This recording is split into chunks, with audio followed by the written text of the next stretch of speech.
DPW crews are still at work cleaning up after this week's winter storm.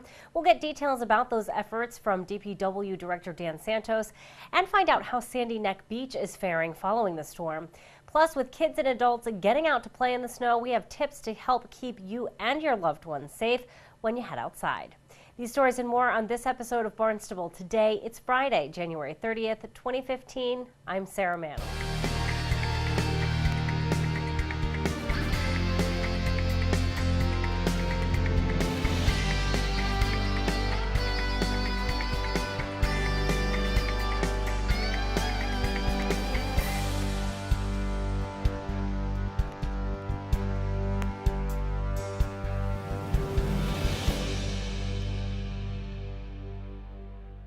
Cleanup continues for the town's Department of Public Works. The historic storm created snowdrifts as high as 12 feet.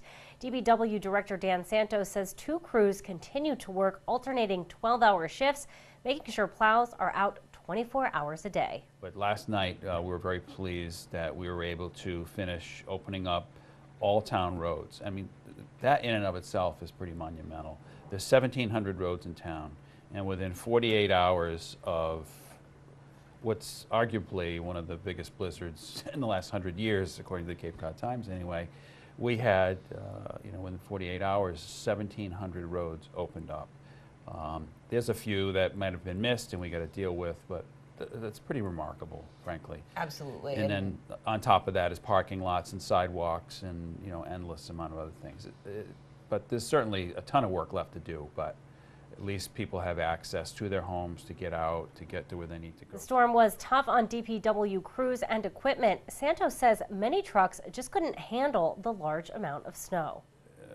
The problem with the storm was the amount of snow, and a lot of the equipment couldn't handle it. So we had to use front-end loaders, which kind of limited. They're big, they're hard to move around. So some roads aren't as good as our residents may be used to with other storms, but they're all, at this point, they've got to pass.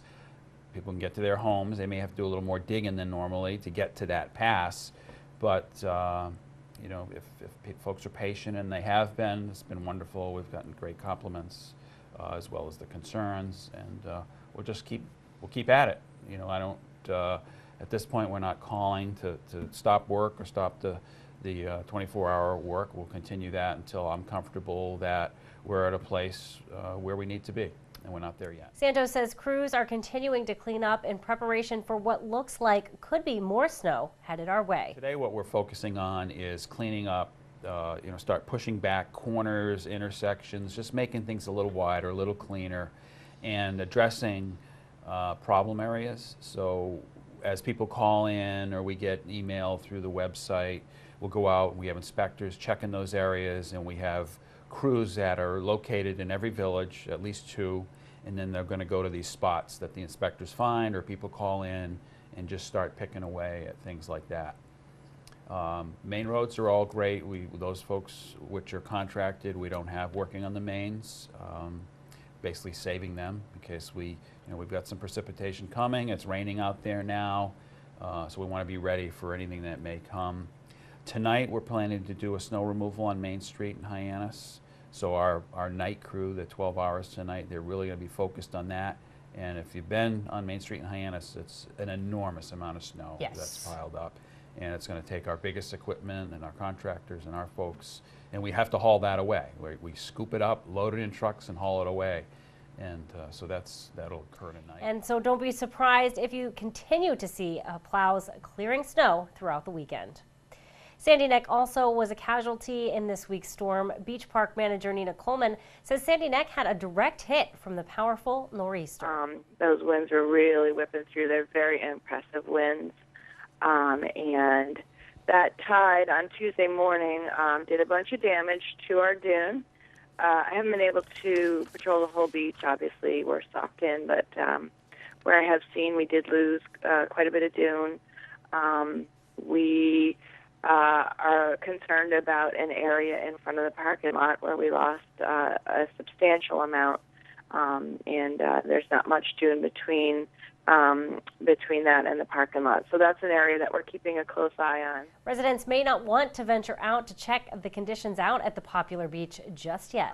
And then, of course, we're concerned because the access trail has like 10-foot drifts.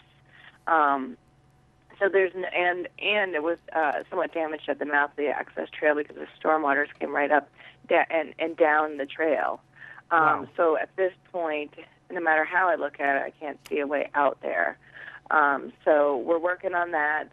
That's our next priority for us to get that parking lot open so folks can at least get up to the beach, which is, of course, no free. Thanks to those huge tides, have a look at their beach.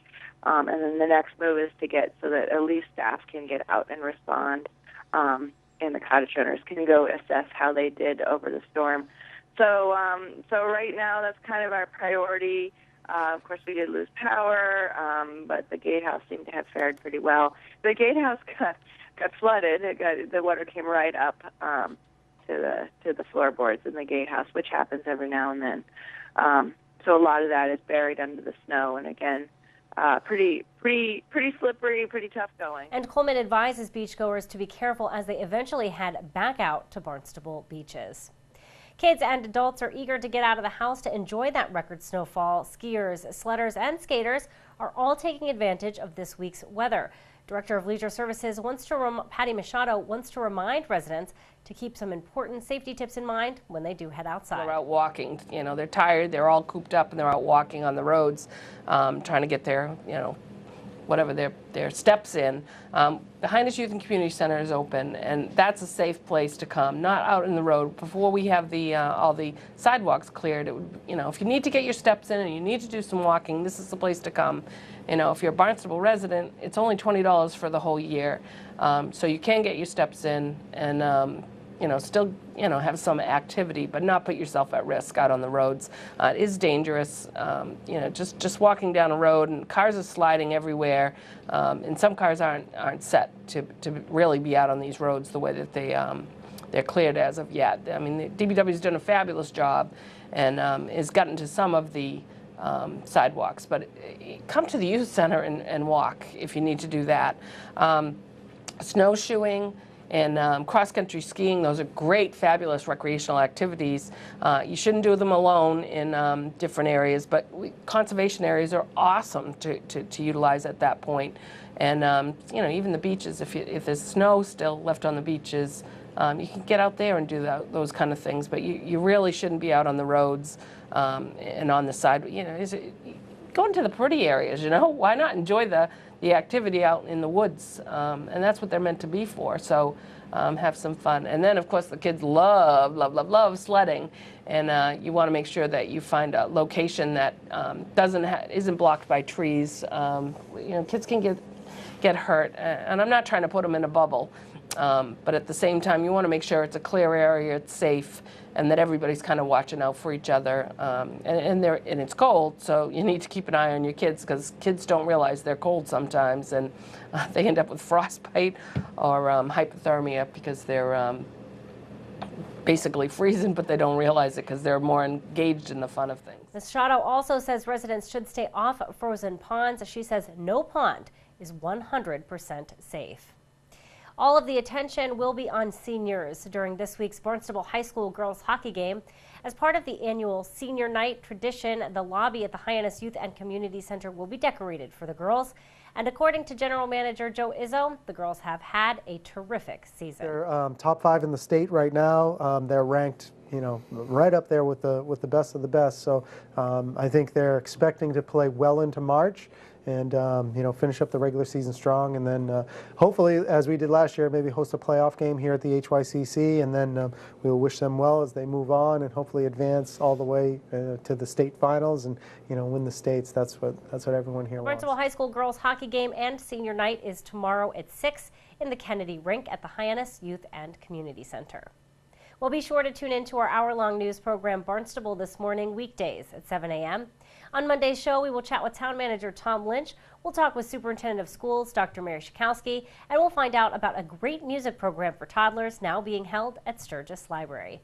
For Barnstable Today, I'm Sarah Mannel.